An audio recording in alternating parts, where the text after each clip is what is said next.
Kak, belajar Korea mandiri apa ikut kelas? Oke, jadi awalnya aku itu daftar topik ini buat persiapan daftar beasiswa GKS di bulan Februari kemarin.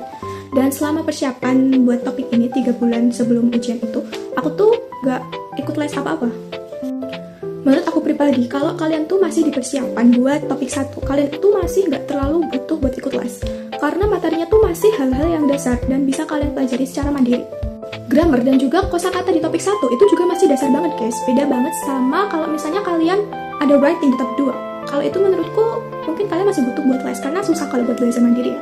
Buat belajar di topik 1 sendiri, menurut aku kalian banyakin aja belajar buat nambah kosakata sama latihan listening. Jadi, untuk listeningnya kalian tuh bisa pakai aplikasi topik yang udah aku jelasin di videoku sebelumnya yang ini.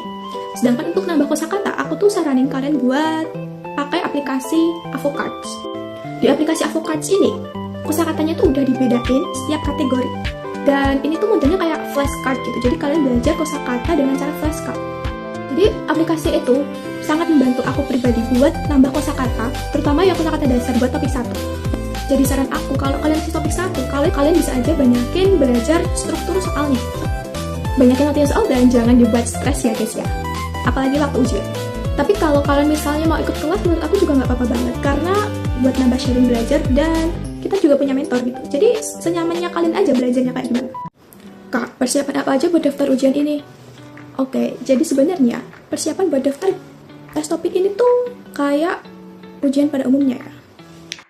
Yang pertama pastinya latihan buat materinya. Karena kita bakal ngerjain soal di sana, jadi harus banyak-banyak latihan soal.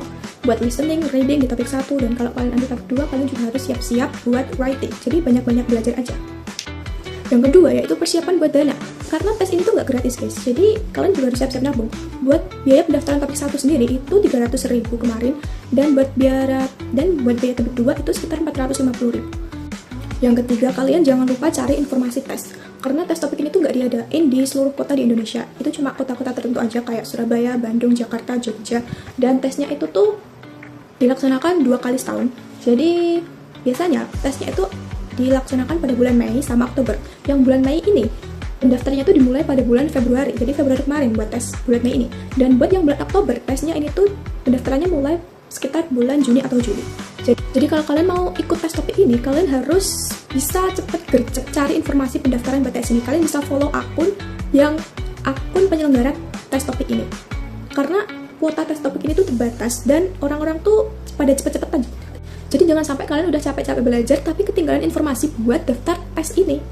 Dan yang ketiga, kalau misalnya kalian perlu pergi ke kota lain buat tes atau kota kalian tuh jauh dari tempat penyelenggaraan tes, kalian juga harus siap-siap buat akomodasinya. Jadi kalian rencanain dari jauh-jauh hari. Ketika kalian dapat slot tes topik di kota mana, kalian rencanain kalian tuh akomodasinya gimana, mau transportasinya gimana, kesana nanti naik apa, terus jangan lupa jamnya juga kalian perhatiin guys. Jadi waktu kalian sampai ke sana jam berapa, tesnya mulai jam berapa, itu kalian perhatiin banget. Yang terakhir, jangan lupa jaga kesehatan sebelum tes ya guys, karena ya gimana pun kesehatan itu penting waktu kalian mau tes. Jadi good luck buat kalian semua yang mau tes topik atau kalian yang mau persiapan tes topik. Semoga informasi tadi membantu ya guys. Dan jangan lupa follow aku buat informasi seputar topik atau bahasa Korea lainnya. See you!